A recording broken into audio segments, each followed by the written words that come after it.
ہاں، وڈیرے ہر جگہ یہی کرتے ہیں اور ان کے کتوں کا گزارا ایسی ہی مار دھاڑ پر چلتا ہے۔ یہ کہہ کر اس نے گھوڑے کو ایڑ لگائی اور وہ ہم سے آگے نکلنے لگا۔ اسے موقع واردات سے جلدی دور ہو جانے کی دھن سوار تھی۔ کچھ ہی دیر بعد وہ ایک پختہ سڑک پر جا چڑھا اور گھوڑوں کو کئی میل آگے دوڑانے کے بعد وہ جنوب کی طرف نکلا اور پھر اسی سمت چل دیا جدھر سے ہم واپس آئے تھے۔ یہ تو تم واپس جا رہے ہو سائیں؟ اپنا کھرا بھی تو مجھے مٹانا ہے، ورنہ ان گھوڑوں کے سموں کے نشان انہیں سیدھا میرے گھر لے آئیں گے۔ وہ بہت ہوشیار آدمی تھا اور واردات کے بعد اپنے نشانات ختم کرنے کے فن کو جانتا تھا۔ کوئی 20 منٹ تک ایک کچے راستے پر گھوڑے دوڑانے کے بعد ہم ایک گاؤں میں جا پہنچے۔ چاندنی نے ابھی تک منہ نہیں موڑا تھا اور رات آدھی سے زیادہ گزر چکی تھی۔ گاؤں کے کسی حصے سے ایسا شور اٹھ رہا تھا جس سے ظاہر ہوتا تھا کہ بہت سے لوگ کسی جگہ جمع ہیں۔ سچل گاؤں کے مشرقی کونے میں پہنچ کر گھوڑے سے اترا۔ آؤ سائیں، یہ گھوڑے تم ادھر ہی روکو اور اس آموں کے باغ کے اندر چلے جاؤ، میں بھائی کے گھر جا کر اس کا مال تو واپس کر دوں۔ ٹھیک ہے یار جی، ہمیں خوشی ہے کہ تمہیں ہم پر اعتبار آ گیا، تم جیسے شیر مرد کی تو ہمیں کئی دنوں سے تلاش تھی۔ وہ خوش ہو گیا۔ سائیں، شیر مردوں کو تو عورتیں ڈھونڈا کرتی ہیں، تمہارے پتے میں آ کر دیکھتا ہوں۔ یہ کہہ کر وہ صرف اپنا گھوڑا الگ کر کے گاؤں میں داخل ہو گیا۔ دائیں ہاتھ آموں کا گھنا باغ تھا۔ ہم تینوں گھوڑوں کو ساتھ لے کر اس میں جا گھسے۔ سچل اس علاقے میں ہمارے لیے مینارہ نور ثابت ہو سکتا تھا۔ آبی نے غلط نہیں کہا تھا، ہمیں کسی ایسے ہی شیرف بن کی ضرورت تھی جو ہمیں اس علاقے میں ہمارے مقصد کے حصول میں مدد دے سکتا ہو، اور سچل ایسا ہی آدمی لگتا تھا۔ اس نے ایک چھن میں ہمارے پست حوصلوں کو نئی زندگی دی تھی اور اب ہمیں یقین تھا کہ ہم لاکھوں کو جلد ہی تلاش کر لیں گے۔ باغ کے اندر کو 100 قدم آگے جا کر ہم ایک جگہ درختوں کے سائے سے ہٹ کر نم آلود گھاس پر بیٹھ گئے۔ آبی نے 2 سگریٹ سلگائے۔ یار، یہ ہماری تقدیر ہمیں کس راستے پر لے آئی ہے؟ ذرا سوچ، ہم کہاں کہاں دھکے کھاتے پھر رہے ہیں۔ ان وڈیروں نے تو ادھر بھی اندھیر مچا رکھا ہے۔ آنے دے سچل کو، پوچھتے ہیں کہ وہ کس میرن شاہ کی بات کر رہا ہے۔ میرا تو خیال ہے جیلانی کے… آبی ایک دم چپ ہو گیا۔ کہو، رک کیوں گئے؟ نہیں یار، پتہ نہیں تو کیا سمجھے، بہتر ہے کہ میں چپ ہی رہوں۔ نہیں یار، بولو تو صحیح، تم سمجھتے ہو کہ میں تمہاری بات کا برا مان جاؤں گا؟ میں یہ کہہ رہا تھا جیلانی کہ آسیہ جس حال میں بھی ہے اسے ایک بار دیکھ لینے کے بعد تم اسے بھول جاؤ، ہو سکے تو اسے گولی مار دو۔ وہ اب اس قابل نہیں رہی کہ تمہارے گھر یا ماں کے پاس واپس جا سکے۔ نہیں یار، اتنے ظالم تو نہ بنو، اس پر جو مصیبت آئی ہے وہ سب میری وجہ سے آئی ہے، اور اب جو وہ ذلت سہ رہی ہے اس میں اس بد نصیب کا کوئی قصور نہیں ہے۔ تم ٹھیک کہتے ہو جیلانی، پر ابھی چپ ہی رہو، دیکھو حالات کیا کہتے ہیں۔ وہ بھی کسی سوچ میں گم ہو گیا۔ وہ آسیہ کو اپنی ماجائی بہن سمجھ رہا تھا اور اس کے محسوسات کبھی اسے یوں آتش بدامہ کر دیتے تھے کہ وہ تل ملا اٹھتا تھا۔ سچل کوئی 1 گھنٹے بعد واپس آیا۔ وہ اپنا گھوڑا پیچھے چھوڑایا تھا۔ رات کچھ اور آگے کھسک گئی تھی۔ سچل آتے ہی بولا، آؤ سائیں، اب گھر چلتے ہیں۔ اس واردات کے بارے میں کسی کو کچھ خبر نہیں ہے، میں نے کسی کو کچھ نہیں بتایا، کسی کو بھی یہ معلوم نہیں ہے کہ میں کدھر گیا تھا۔ میں پلیر گڑھ سے چپ چاپ آ گیا تھا۔ یہ میرے گاؤں کا نام ہے۔ کیا مطلب؟ آخر تم کسی نہ کسی کے سامنے تو گھر سے ان کے پیچھے نکلے ہوگے۔ یہ بات نہیں ہے، میں دراصل اپنے گھر میں سویا ہوا تھا کہ میری بھابھی نے آ کر مجھے بتایا کہ وہ لٹ گئے ہیں۔ میں اسی وقت گھوڑا لے کر ان لوگوں کے پیچھے بھاگ نکلا۔ وہ ابھی زیادہ دور نہیں گئے تھے اور میرا گھوڑا میرے اشارے سمجھتا ہے۔ جب اسے اڑنے کا کہوں تو وہ واقعی اڑنے لگتا ہے۔ گاؤں میں شور کی وجہ سے وہ لوگ جاگ گئے ہوں گے۔ نہیں، بھابھی نے دہشت زدہ ہو کر آواز تک نہیں نکالی تھی۔ میں ان کے پیچھے دوڑ کر گاؤں سے نکل گیا تو بھی اس نے کسی کو کچھ نہیں بتایا۔ تو پھر یہ شور کیسا تھا؟ ادھر کوئی آدمی مر گیا ہے۔ یہ تو بہت اچھا ہوا، اب کوئی فکر کی بات نہیں ہے۔ بس یہ ہماری خوش نصیبی سمجھے سائیں، وہ میری بھتیجی کا 15 تولے سونا اور سیر بھر چاندی لے اڑے تھے، اس کے جہیز کے کپڑے بھی وہ باندھ کر چل دیے تھے۔ یہ کہہ کر سچل نے ہمیں ساتھ دیا اور تیز تیز قدم اٹھاتا وہ ہمیں اپنے گھر لے گیا۔ وہ اپنے بھائی کے گھر کے قریب ہی رہتا تھا، اس کا گھر بھی ہمارے گھروں جیسا ہی تھا۔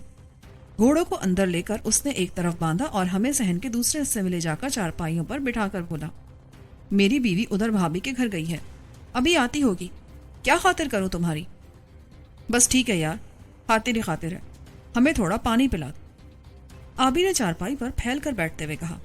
وہ بہت تھکا ہوا دکھائی دیتا تھا۔ سچل نے ہمیں پانی پلایا تو ہماری جان میں جان آئی۔ پیاس نے ہمیں پریشان کر دیا۔ کچھ ہی دیر بعد اس کی بیوی واپس آئی۔ ہمیں سامنے دیکھ کر اس نے گھونگھٹ نکال لیا اور تیز تیز قدم اٹھاتی کمرے میں جا گھسی۔ وہ بھی سچل کی طرح قداور عورت. اس کا حجاب ہمیں بہت اچھا لگا. سچل اس کے پیچھے لمبے لمبے ڈگ بھرتا کمرے میں جا گھسا تو میں بھی بوٹ اتار کر چارپائی پر لیٹ گیا. اچانک سچل کی آواز میرے کان میں پڑی. وہ بڑے شکایت بھرے لہجے میں کہہ رہا تھا, ایک دم بیکار عورت ہو, وہ مہمان ہے میرے اور بھوکے ہیں, تو میں کیا کروں؟ یہ کوئی وقت ہے چولہا تپانے کا؟ بس سلا دو انہیں دری لے کر. آ جاؤ سچل سائیں, بھابھی ٹھیک کہہ رہی ہیں, اس وقت تو ماں بچے کو نہیں سنبھالتی. تم روٹی پکانے کو کہہ رہے ہو, آ جاؤ دفع کرو. آبی نے ذرا دبنگ آواز میں سچل کو بتایا کہ وہ بھابھی کا جواب سن چکا ہے. وہ بیچارہ کھسیانہ سو کر اسی وقت باہر آ گیا. یہ حال ہے یار جی, بڑے بڑے پناہ مانگتے ہیں مجھ سے, پر یہ زنانی میرے قابو میں نہیں آتی. کہتی ہے کہ اس وقت چولہا نہیں چل سکتا. بڑے آدمی اپنی عورتوں کے سامنے ہمیشہ عاجز رہتے ہیں سچل سائیں, یہ کوئی نئی بات نہیں. بیٹھ جاؤ ادھر. وہ ہمارے پاس ہی جوتی اتار کر چارپائی پر بیٹھ گیا. اب بتاؤ سائیں, تم ادھر کس لیے آئے ہو؟ میرے لائق کوئی خدمت ہو تو بتاؤ مجھے. کیا کہیں بھائی, ہم بہت خوار ہو رہے ہیں اور ہماری مشکل کا کوئی حل نظر نہیں آتا. آبی نے سگریٹ نکال کر کہا, کچھ مجھے بھی بتاؤ سائیں, آخر قصہ کیا ہے؟ میں نے سچل کو اس کے سوال پر اسے مختصر الفاظ میں اپنی بپتا سنائی. وہ بڑے غور سے میری بات سنتا رہا. پھر بولا, سائیں تم میرن شاہ سے بھی ملائے ہو, جس کی وجہ سے میں نے یہ بندوق اٹھائی ہے. کیا مطلب؟ پہلے بھی کوئی چوٹ لگ چکی ہے تمہیں؟ ایسی ویسی چوٹ؟ میرے چچا کو یہ لوگ پچھلے مہینے لوٹ کر تباہ کر چکے ہیں. متھیروں میں میرن شاہ کا کامدار رہتا ہے. یہ گاؤں سنگھٹ سے کوئی 1.5 کوس دور ہے. میرا چچا شاہ محمد آبادکار ہے اور وہیں رہتا ہے. ہم لوگ دراصل پنجاب سے ہی ہیں. میرن شاہ کا تو اس بربادی میں شاید کوئی ہاتھ نہیں, مگر اس کی وجہ سے کامدار نظامانی کا کوئی کچھ نہیں بگاڑ سکتا. کیوں؟ پولیس کیا کرتی ہے یہاں؟ پولیس کو ان وڈیروں نے بے بس کر رکھا ہے. شاہ محمد کے گھر رات کو چوری ہوئی. اس کے 2 بیل, 2 بھینسیں, بیوی کا زیور اور کپڑا لتا وہ چرا کر لے بھاگے. وہ بیچارہ تھانے تو گیا, مگر پولیس اس سے لاپا مانگتی ہے. وہ کیا ہوتا ہے؟ یہ دراصل رشوت ہے, مگر وہ اسے لاپا کہتے ہیں. شاہ محمد بیچارہ تو پیسے کو محتاج ہو گیا تھا. وہ کیا کرتا؟ مجبور ہو کر وہ ہمارے پاس آیا. اس کے مسروقہ مال کی کل قیمت 40,000 روپے بنتی تھی. وہ پریشان ہو کر ہمارے پاس آیا. اس نے ہم سے 10,000 روپے قرضہ مانگے. ہم نے وجہ پوچھی تو بولا کہ اس کا مال جو چوری ہوا ہے وہ اسے واپس مل سکتا ہے, مگر اس شرط پر کہ وہ کامدار کو بھنگ ادا کرے. یہ کیا مصیبت ہے اب؟ یہ بڑا ظلم ہو رہا ہے سائیں ادھر. یہ بھنگ دراصل مسروقہ مال کی کل قیمت کا 1/4 ہوتا ہے, جو اگر ادا کر دیا جائے تو چوری کا سارا مال مالک کو واپس مل جاتا ہے. اور وصول کون کرتا ہے یہ بھنگ؟ اس رقم کو 3 حصوں میں بانٹا جاتا ہے. ایک حصہ تو سرکاری اہلکاروں کے لیے ہوتا ہے, یعنی پولیس کے لیے, اور وہ اسے لاپا کہتے ہیں. دوسرا حصہ وڈیرے کا ہوتا ہے, جو اسے بطور کھیر پیش کیا جاتا ہے, اور تیسرا حصہ ان لوگوں کو ملتا ہے جو چوری کرتے ہیں. کمال ہے یار, یہ تو تم کوئی الف لیلا کی کہانی سنا رہے ہو. ادھر تو یہی ہوتا ہے میرے بھائی, اور اس میں جھوٹ ایک رتی بھر بھی نہیں ہے. جب ہمیں چچا شاہ محمد نے بپتا سنائی تو میں خود 10,000 روپیہ لے کر نظامانی کے پاس گیا, اور شاید تمہیں یقین نہ آئے, اس نے 10,000 لینے سے انکار کر دیا. بولا کہ وہ شاہ محمد سے 15,000 سے 1 پائی کم نہیں لے گا. مجبوراً مجھے 5,000 اور خرچ کرنے پڑے. کامدار کی یہ دلیل تھی کہ مہنگائی بڑھ گئی ہے, اس لیے اب وہ مسروقہ مال کی کل قیمت کا 1/4 نہیں بلکہ 1/3 لے گا, کیونکہ اسے سب کو خوش رکھنا ہے. کارندے الگ پریشان کرتے ہیں, ان کے نشے پانی کا خرچہ بھی بہت بڑھ گیا ہے. یہ میں کیا سن رہا ہوں ہاشم خان؟ یہ کس دیس میں آ گئے ہیں ہم؟ یہ کیا ہو گیا یہاں کے رہنے والوں کو؟ تیرے جیسے جوان یہ پیدا نہیں کرتے کیا؟ آبی بولا, پوچھو مت یار, یہ پہلے 3 آدمی ہیں جو میں نے مار دیے ہیں, ورنہ میں بھی سب دیکھتا ہی رہتا تھا. مگر اب مجھے معلوم ہو گیا ہے کہ لڑائی لمبی چلے گی. وہ کیسے؟ وہ یوں کہ کامدار کو پتا ہے کہ اس کے آدمی کس جگہ ڈاکہ ڈالنے گئے تھے. وہ پولیس کو سیدھا میرے گھر بھیجے گا. یہ تو بہت برا ہوا سچل, وہ تو تمہیں کل ہی پکڑ لیں گے. ایسا نہیں ہوگا, میں نے اپنے 2 آدمی ادھر بھیج دیے ہیں, وہ لاشیں غائب کر دیں گے, اور میں ان کے گھوڑے بھی ابھی کسی اور جگہ بھیج دوں گا. میرے آدمی آ ہی رہے ہوں گے. کمال ہے یار, اگر ایسی بات ہے تو ہم پولیس کا سامنا نہیں کر سکیں گے. یہ ضروری نہیں ہے کہ کامدار کو ان لوگوں کے اس ڈاکے کا علم ہو. کئی بار یہ اپنی مرضی سے بھی چلتے ہیں, جس طرف جی چاہے نکل جاتے ہیں, ہلہ بول دیتے ہیں. اب تم ادھر آرام سے لیٹ جاؤ, میں ان کے گھوڑوں کو بھی ٹھکانے لگا دوں. میرے یار ادھر باغ میں میرا انتظار کر رہے ہوں گے. یہ کہہ کر وہ اٹھا اور 3 گھوڑوں کو لے کر باہر نکل گیا. ہم اس کے جانے کے بعد بستروں پر لیٹے تو صحیح, مگر نیند ہماری آنکھوں سے کوسوں دور تھی. وہ سچل کوئی بڑا ہی منصوبہ باز قسم کا آدمی تھا۔ میرن شاہ کے بارے میں اس نے ہماری بات تو سن لی تھی، مگر لاکھوں کے لیے اس نے ایک لفظ نہیں کہا تھا۔ میں نے اسے آسیہ کے اغوا کا واقعہ نہیں بتایا تھا، بلکہ یہی کہا تھا کہ لاکھوں ہم سے ایک بڑی رقم لے کر ادھر آ گیا ہے اور اب ہم وہ رقم وصول کر کے رہیں گے۔ لیکن حیرت کی بات یہ تھی کہ اس نے لاکھوں کے بارے میں کچھ نہیں بتایا تھا، گھما پھرا کر اپنا سارا زور بیاں میرن شاہ پر صرف کر دیا تھا۔ سچل کوئی 1 گھنٹے کے بعد واپس آیا تو بہت مطمئن تھا۔ گھوڑے وہ کسی کے حوالے کر آیا۔ اسے دیکھ کر ہم اٹھ بیٹھے۔ وہ بولا، لیٹے رہو یارو، میں بھی ذرا تھوڑی نیند پوری کر لوں، اذان بس ہونے والی ہے۔ یار، ہمیں تم نے لاکھوں کے بارے میں کچھ نہیں بتایا، آبی نے اس سے پوچھا۔ سچل ہمارے قریب بیٹھ گیا۔ یہ میرن شاہ کا کارندہ ہے اور کامدار نظامانی کی ماتحتی میں کام کرتا ہے۔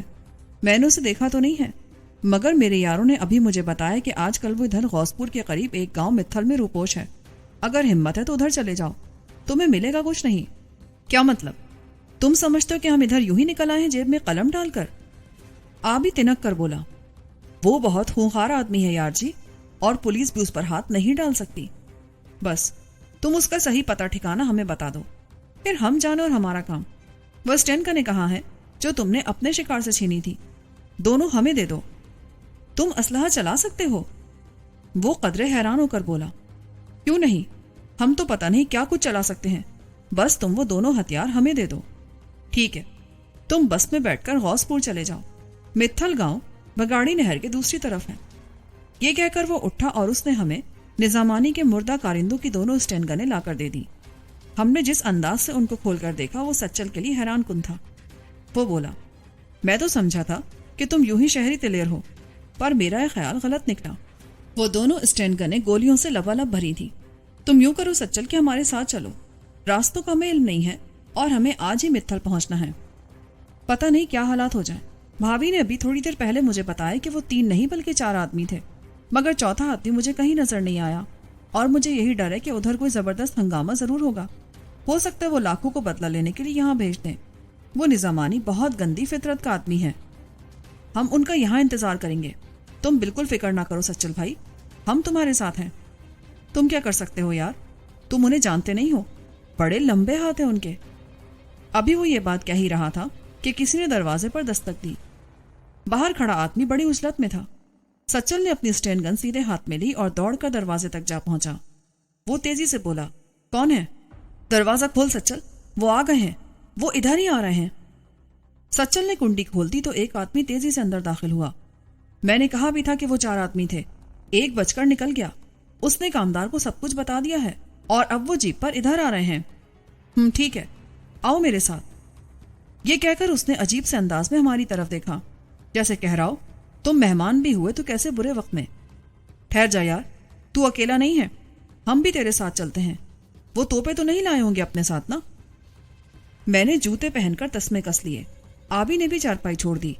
وہ دبی زبان میں بولا، یار سچل کو اس مصیبت سے بچا لینا چاہیے، ہم انہیں گاؤں سے باہر ہی روک لیں گے، چلو ہم دیکھتے ہیں کہ وہ کیا کرتے ہیں۔